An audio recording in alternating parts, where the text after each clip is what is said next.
നമസ്കാരം. ഇലക്ഷൻ ചൂട് തന്നെയാണ്. നേരത്തെ ഒരു വീഡിയോ ചെയ്തിരുന്നു. ഈ ഇലക്ഷൻ ചൂടുമായി ബന്ധപ്പെട്ട് സാന്ദ്ര തോമസ് കോടതിയെ സമീപിച്ചു. സാന്ദ്ര തോമസിൻ്റെ പരാതിയിന്മേലുള്ള കോടതി വാദം കേട്ട് നിർമ്മാതാക്കളുടെ വാദം കേട്ട് പൂർത്തീകരിച്ച് അതിൻ്റെ വിധി പറയുന്നത് നാളത്തേക്ക് മാറ്റിയിരിക്കുകയാണ്. ആ വിധിക്ക് വേണ്ടിയാണ് കാത്തിരിക്കുന്നത്.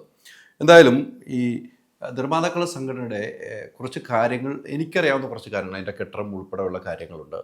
അതോടൊപ്പം ഇവരുടെ കണ്ടൻറ്റ്, PDC കണ്ടൻറ്റ്, അത് ആളുകൾക്ക് ഒത്തിരി, ഈ സാധാരണ പ്രൊഡ്യൂസർമാർക്ക് ഒത്തിരി ഉപകാരപ്പെടുന്ന കാര്യങ്ങളൊക്കെ ഉണ്ട് എന്ന കാര്യത്തിൽ സംശയമില്ല. പക്ഷേ എങ്കിലും വിവാദങ്ങൾ ഇങ്ങനെ നിൽക്കുമ്പോഴും പല രീതിക്ക് വിവാദങ്ങൾ പറയുമ്പോൾ ചെയ്ത കാര്യങ്ങൾ, നല്ല കാര്യങ്ങൾ പറയുക എന്നത്, ഇപ്പോൾ താരസംഘടന അമ്മയാണെങ്കിലും ഞാൻ വാർത്ത ചെയ്യുമ്പോൾ ചെയ്ത കാര്യങ്ങൾ കുറ്റപ്പെടുത്തുമ്പോഴും ചെയ്ത കാര്യങ്ങൾ നല്ലത്, അമ്മ നടത്തുന്ന പെൻഷൻ ഉൾപ്പെടെയുള്ള കാര്യങ്ങൾ, ഇൻഷുറൻസ് പദ്ധതി, മരുന്നിൻ്റെ പദ്ധതി എല്ലാം ഞാൻ പറയാം. അതുപോലെ തന്നെ നിർമ്മാതാക്കളുടെ സംഘടനയിൽ ഇവർ ചെയ്തു വെച്ചിരിക്കുന്ന കാര്യങ്ങൾ ഒന്ന് ഓർമ്മപ്പെടുത്തണം എന്ന് എനിക്കുണ്ടായിരുന്നു. കാരണം നിർമ്മാതാക്കളുടെ സംഘടനയ്ക്ക് ഇപ്പോൾ സ്വന്തമായ ഒരു ആസ്ഥാന മന്ദിരം ഉണ്ടായിട്ടുണ്ടല്ലേ.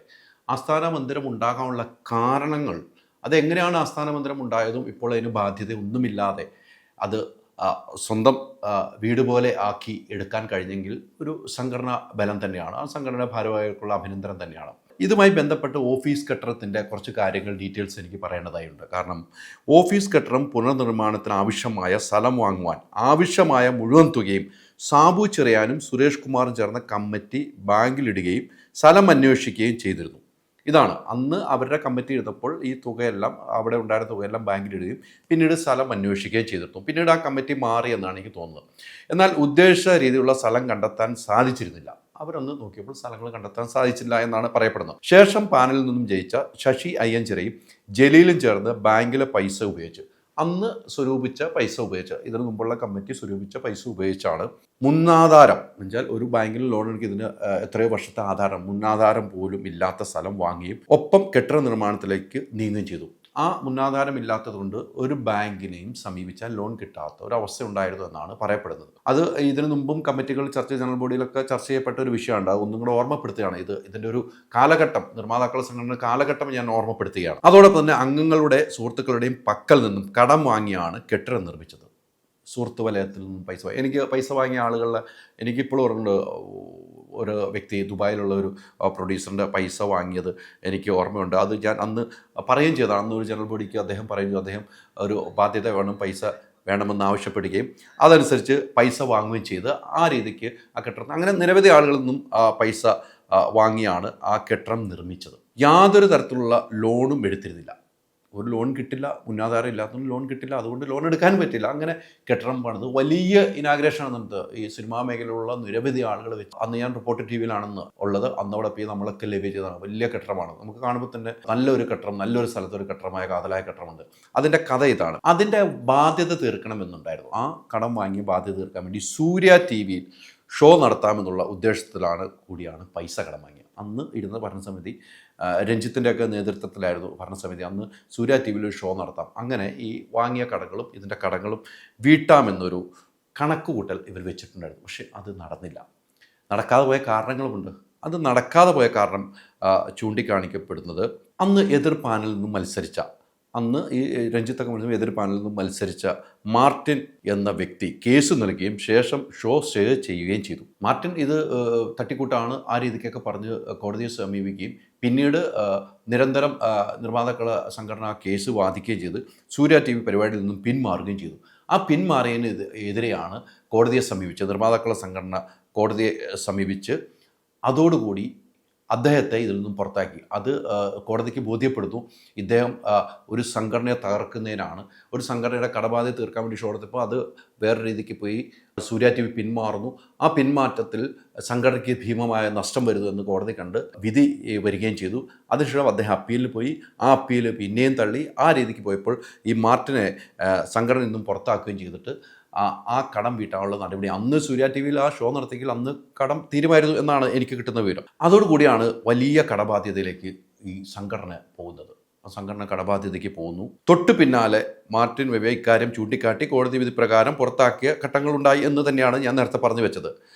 ഇതിനുശേഷമാണ് ഇതുമായി ബന്ധപ്പെട്ട് ഒരു ഷോ നടത്തണമെന്ന് തീരുമാനിച്ചു. അങ്ങനെ കടത്തിൻ്റെ ബാധ്യതയിലൂടെ പോകുന്ന സാഹചര്യത്തിലാണ് പിന്നീട് ഒരു ഷോ നടത്താൻ വേണ്ടി നിർമ്മാതാക്കളുടെ സംഘടന തീരുമാനിച്ചു. അത് താരസംഘടനയാണെന്ന് ഷോ നടത്തി കൊടുക്കാമെന്ന് പറഞ്ഞിരുന്നത്. അമ്മയുമായിട്ട് ഷോ നടത്താൻ വേണ്ടി ഖത്തറിലൊരു ഷോ പ്ലാൻ ചെയ്തു. ആ ഖത്തറിലൊരു ഷോ പ്ലാൻ ചെയ്യും, എനിക്ക് ഓർക്കുന്നുണ്ട്, ഞാനും അതിൻ്റെ ഭാഗമായിരുന്നു. ഖത്തറിലൊരു ഷോ പ്ലാൻ ചെയ്തിട്ട് ആ ഷോ അവിടെ നടക്കാതെ പോകുന്നു. വലിയ ഒരു നിരാശ സംഭവിച്ചാണ്. അവിടുന്ന് ഞാൻ ഉൾപ്പെടെ ഉള്ളവർ തിരിച്ചു വരുന്നു, ഷോ നടക്കാതെ. പിന്നീട് ഈ കടബാധ്യത തീർക്കണമല്ലോ, ഇത്ര നാളിനുള്ളിൽ കടബാധ്യത തീർക്കണം. പിന്നീട് ആ ഷോ എനിക്ക് തോന്നുന്നു കൊച്ചിയിൽ വെച്ച് മനോരമയുമായി കൈകോർത്ത് താരസംഘടനയും മനോരമയാണ് ആ ഷോ നടത്താമെന്ന് തീരുമാനിച്ചത്. അങ്ങനെ ആ ഷോ നടത്തി ഇതിൻ്റെ കടബാധ്യത തീർത്തു. 3.5 കോടിയോളം രൂപയായിരുന്നു കടബാധ്യത. 3.5 കോടി രൂപയോളം കടബാധ്യത വരുമ്പോൾ ഒരേ ഭരണസമിതിക്കുള്ളവർക്ക് ഒരു സ്വസ്ഥതയില്ലായിരുന്നു.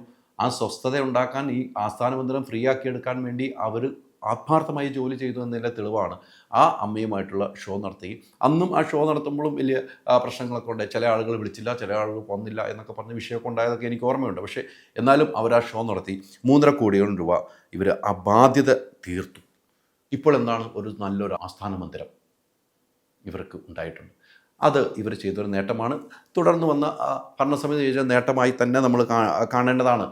അതോടൊപ്പം തന്നെ മറ്റൊരു ഏറ്റവും പ്രധാനപ്പെട്ട കാര്യമാണ് ഇവരുടെ നിർമ്മാതാക്കളെ സംഘടന കണ്ടൻറ്റ് PDC.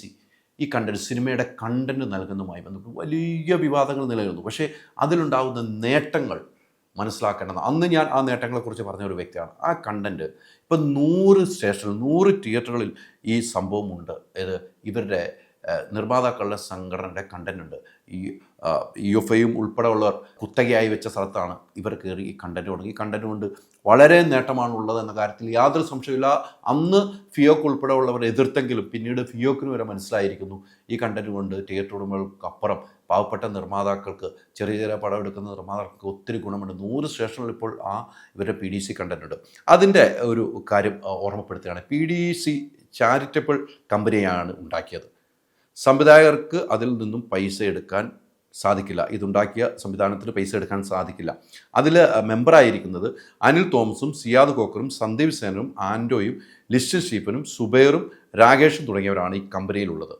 പാവങ്ങളായ നിർമ്മാതാക്കൾക്ക് ചെറിയ തുക കൊണ്ട് സിനിമ എടുക്കാൻ സാധിക്കും. 10,000 രൂപ അടയ്ക്കേണ്ടടുത്ത് ഈ UFA ഉൾപ്പെടെയുള്ളവർക്ക് 10,000 രൂപയാണ് ഒരാഴ്ച സിനിമ ഓടിക്കണമെങ്കിൽ 10,000 രൂപ അടയ്ക്കണം. 10 12 എനിക്ക് കൃത്യമായിട്ടുള്ള ആ തുക അടയ്ക്കേണ്ട സമയത്ത് വെറും 3,000 രൂപയ്ക്ക് അടച്ചാൽ 3,000 രൂപ ഈ നിർമ്മാതാക്കളുടെ സംഘടനയുടെ അടച്ചു കഴിഞ്ഞാൽ ഇവർക്ക് ഒരാഴ്ച സിനിമ ഓടിക്കാം. അതോടൊപ്പം തന്നെ ഒരാഴ്ച കഴിഞ്ഞ് കഴിഞ്ഞാൽ മറ്റ് രീതിയിലുള്ള സാറ്റലൈറ്റിൽ ക്യൂബ് ഉൾപ്പെടെ ഉള്ളവർക്ക് ഈ 10 എന്നുള്ള 12,500 ആവുന്നു എന്നാണ്. പക്ഷേ ഇവിടെയാണെങ്കിൽ അത് ഒരാഴ്ച അവിടെ കൂടും. പക്ഷേ ഇവിടെയാണെങ്കിൽ 5,000 രൂപ എടുത്താൽ മതി.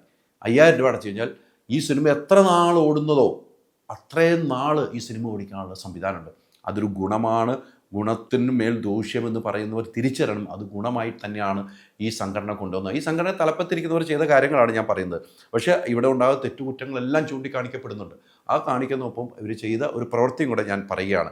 അതോടൊപ്പം അപ്പോൾ നമുക്ക് മനസ്സിലാക്കാവുന്ന ഇത്രയും ഇത് വരുമ്പോൾ 3.5 ലക്ഷം രൂപയ്ക്ക് ഒരു സിനിമ പ്രൊഡ്യൂസറിനെടുക്കാം. പക്ഷേ ഒരാഴ്ചയ്ക്കാണ് ഈ പറയുന്നത്. ആ സമയത്ത് മറിച്ചാണെങ്കിലോ 12 ലക്ഷം രൂപ വരുന്നുണ്ട്.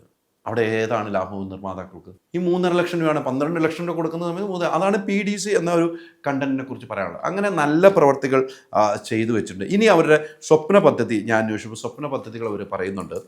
എനിക്ക് മനസ്സിലായത് വാർദ്ധക്യ പെൻഷനുണ്ട്. 60 വയസ്സ് അവർക്ക് പെൻഷൻ നൽകുന്നുണ്ട്.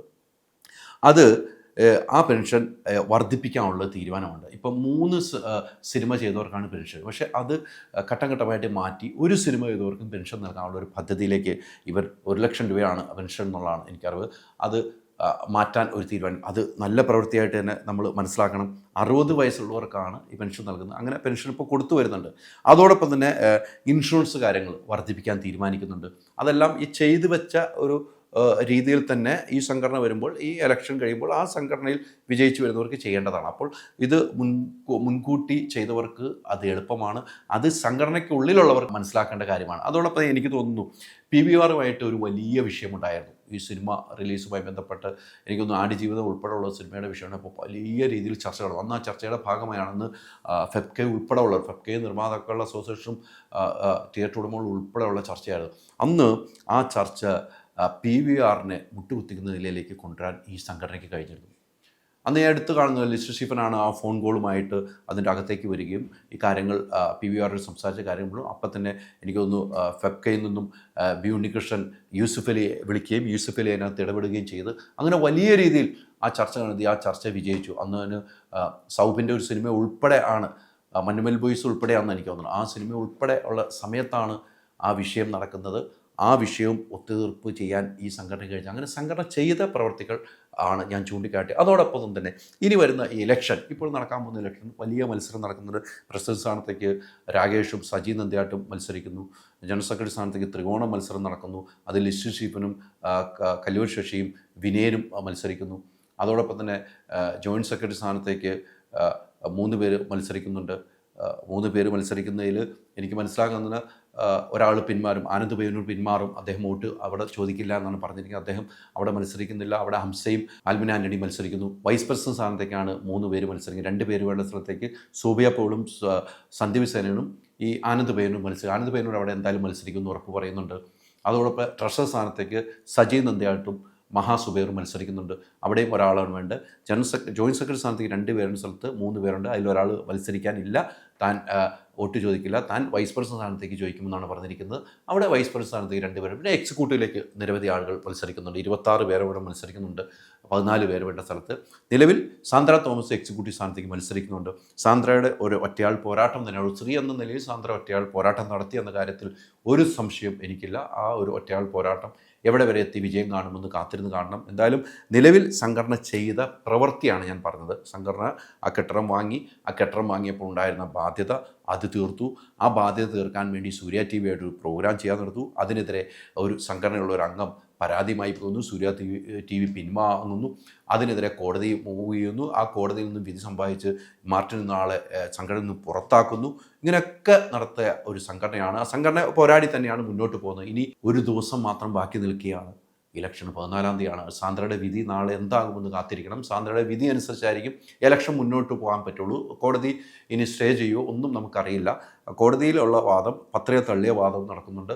അതോടൊപ്പം ആ വാദം പൂർത്തിയായി. അതോടൊപ്പം തന്നെ ഇലക്ഷൻ ഓഫീസറെ നിയമിച്ച കോശി എന്ന അദ്ദേഹത്തെ 25 വർഷമായിട്ട് നിയമിച്ച കാര്യവുമായി സാന്ദ്ര കോടതിയെ സമീപിച്ചിട്ടുണ്ട്. സാന്ദ്രയുടെ വാദവും അതോടൊപ്പം തന്നെ നിർമ്മാതാക്കളുടെ സംഘടനയുടെ വാദവും ഇന്ന് കോശി എന്ന വ്യക്തിയുടെ വാദവും കോടതി പൂർണ്ണമായി കേട്ടതിന് ശേഷമാണ് ഇന്ന് വിധി പറയാനിരുന്ന വിധി നാളത്തേക്ക് മാറ്റിയിരിക്കും. എന്തായാലും സംഘടനയ്ക്ക് ഇനി നിങ്ങൾ ചെയ്യേണ്ട, ഈ സംഘടനയിൽ 307 അംഗങ്ങൾ മറ്റുമാണുള്ളത്. നമ്മൾ പുറത്തു നിന്ന് എന്ത് പറഞ്ഞാലും ആർക്കും വോട്ടവകാശമില്ല. അത് എടുത്തു പറയണം. നമ്മൾ സാറ്റലൈറ്റ് മീഡിയ ഉൾപ്പെടെ ഓൺലൈൻ മീഡിയ ഉൾപ്പെടെ പല വാർത്തകളും കൊടുക്കുന്നുണ്ടെങ്കിൽ അതിൻ്റെ ഇടയിലൊക്കെ കമൻ്റൊന്നും ഒരിക്കലും വോട്ടായി മാറുന്നില്ല. അവിടെ ഈ അംഗങ്ങളാണ് വോട്ട് ചെയ്യേണ്ടത്. ആ വോട്ട് ചെയ്യുന്നവർ ഇനി ആലോചിച്ച് വേണം വോട്ട് ചെയ്യാൻ. ആർക്ക് വോട്ട് ചെയ്യണമെന്ന് അവർക്ക് തീരുമാനിക്കാം. അവരുടെ സ്വാതന്ത്ര്യമാണ്. പക്ഷേ പ്രവർത്തികൾ മുന്നോട്ട് വയ്ക്കുമ്പോൾ ഇനിയുള്ള പ്രവർത്തികളും ഭാവിയിൽ വേണ്ട പ്രവർത്തികളുമാണ് മുന്നോട്ട് വയ്ക്കുന്നത്. അതനുസരിച്ച് വോട്ട് നമ്മുടെ മനസ്സാക്ഷിക്ക് തോന്നുന്ന നിലയിൽ വോട്ട് ചെയ്ത് വേണം നമ്മൾ മുന്നോട്ട് പോകാൻ എന്നൊരു ഓർമ്മപ്പെടുത്തൽ കൂടിയാണ്. എന്തായാലും ഒറ്റയാൾ പോരാട്ടവുമായി സാന്ദ്രയും അതിനപ്പുറത്തേക്ക് നിർമ്മാതാക്കളുടെ സംഘടന ഒറ്റക്കെട്ടായുള്ള പോരാട്ടവും മുന്നേറുകയാണ്. ആ വിജയം ആർക്കൊപ്പമാണ് എന്ന് കാത്തിരിക്കണം. എന്തായാലും 14-ാം തീയതി രാവിലെ തന്നെ ആബാദ് പ്ലാസയിൽ വെച്ചാണ് ഇലക്ഷൻ എന്നാണ് എൻ്റെ അറിവ്. അവിടെ വെച്ച് ഇലക്ഷൻ ജനറൽ ബോഡിയിൽ കഴിഞ്ഞ ശേഷം ഇലക്ഷനിലേക്ക് പോകും. വൈകുന്നേരത്തെ കൂടി റിസൾട്ട് അറിയാൻ കഴിയും. ഇനി ആര് ഭരിക്കുമെന്നുള്ളത് തീരുമാനിക്കേണ്ടത് ഓരോ അംഗങ്ങളുമാണ്. ഓരോ അംഗങ്ങൾക്കും തീരുമാനിക്കാം ആർക്ക് വോട്ട് ചെയ്യണം എന്നുള്ളത്. പ്രവർത്തികൾ ഞാൻ നടന്ന സംഭവം, ഈ കെട്ടിടം വാങ്ങിയ ഉൾപ്പെടെയുള്ള സംഭവങ്ങൾ മാത്രമാണ് ഞാനിപ്പോൾ വിവരിച്ചത്. 25 കാറുകൾ, 30 സ്കൂട്ടറുകൾ, 30 ഗോൾഡ് കോയിൻസ്, 60 ഇന്റർനാഷണൽ ട്രിപ്സ്, ദിവസേന 1 ലക്ഷം രൂപ, 25 കോടി രൂപയുടെ ഡിസ്കൗണ്ടുകളും സമ്മാനങ്ങളുമായി മൈജി ഓണം മാസോണം. MyG future, experience the next. പൂവ് പോലൊരു പുട്ടുണ്ടേ അജ്മിയുടെ പുട്ടും. വിളമ്പാം നല്ല വിശേഷം. അജ്മി സ്റ്റീം മെയ്ഡ് പുട്ടുപൊടി.